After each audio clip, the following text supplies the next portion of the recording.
Pagi hari, udara sejuk, burung bernyanyi di atas awan. Mari belajar tanpa merajuk, memahami perbedaan dalam ajaran.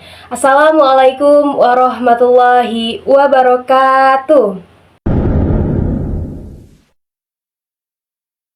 سمع الله لمن حمده ربنا لك الحمد اللهم اهدنا فيمن هديت وعافنا. Guys, kalian pernah gak sih lagi sholat bareng, terus pas subuh ada yang pakai kunut, ada juga yang enggak?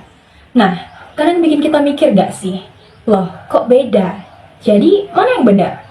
Daripada bingung atau bahkan ribut gara-gara hal kecil kayak gini, mending kita bahas gimana sih cara Islam ngajarin kita menyikapi perbedaan? Karena justru perbedaan itu bukan untuk dijadikan suatu masalah, tapi buat ngasih kita pelajaran tentang sikap moderat dalam beragama. Yuk kita bahas. Jadi gini teman-teman, soal kunut subuh itu memang ada perbedaan pendapat di kalangan para ulama. Ada ulama yang bilang kunut subuh itu sunnah muakkadah seperti Imam Syafi'i. Ada juga yang bilang kunut subuh itu tidak disyariatkan secara rutin seperti Imam Abu Hanifah. Nah, dua-duanya ini punya dalil. Dua-duanya ini punya hujjah. Jadi kalau kita ikut kunut boleh, kalau tidak kunut pun sah saja sholatnya. Allah Subhanahu wa Ta'ala berfirman dalam Al-Quran Surah Ali Imran ayat 103 yang artinya, dan berpegang teguhlah kamu semuanya kepada tali agama Allah dan janganlah kamu bercerai-berai. Melalui ayat ini, kita diajarkan untuk menjaga persatuan dan saling menghargai perbedaan pendapat yang memang memiliki landasan dalam Islam. Islam itu luas banget teman-teman, dan perbedaan fikih kayak gini wajar banget. Sekarang pertanyaannya, gimana caranya biar kita nggak ribut? Gimana caranya biar kita tetap adem, rukun, dan tetap moderat dalam memandang perbedaan ini? Nah, jawabannya itu ada di prinsip-prinsip moderasi beragama. Yuk kita bahas satu persatu.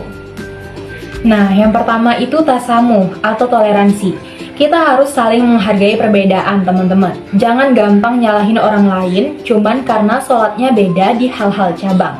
Nah, yang kedua itu tawazun alias seimbang. Jadi kalau misalnya kita biasa menggunakan kunut, ya silahkan lanjut. Kalau enggak, ya enggak masalah. Yang penting kita jangan gampang nyalahin orang lain.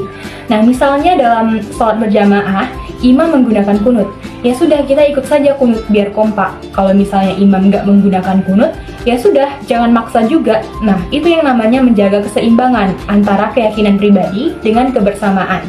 Nah, yang ketiga itu tawasud, artinya jalan tengah. Ambil posisi yang paling moderat teman-teman, karena perbedaan fikih itu jangan dijadikan alasan untuk saling menjatuhkan. Dan yang keempat, yang terakhir itu itidal. Nah, itidal di sini berarti adil. Adil berarti mampu menempatkan sesuatu pada porsinya. Nah, soal kunut subuh ini masalah cabang fikih teman-teman, bukan pokok agama.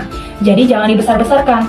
Jadi jelas ya teman-teman, dari pembahasan saya ini, bahwa kunut itu memang ada perbedaan pendapat di kalangan para ulama. Ada yang melaksanakan, ada juga yang tidak melaksanakan. Dan dua-duanya itu sah karena punya dalil dan punya hujjah. Jika berjalan, jangan tergesa agar selamat sampai tujuan. Mari hormati perbedaan yang ada dan jaga selalu tali persaudaraan. Wassalamualaikum warahmatullahi wabarakatuh.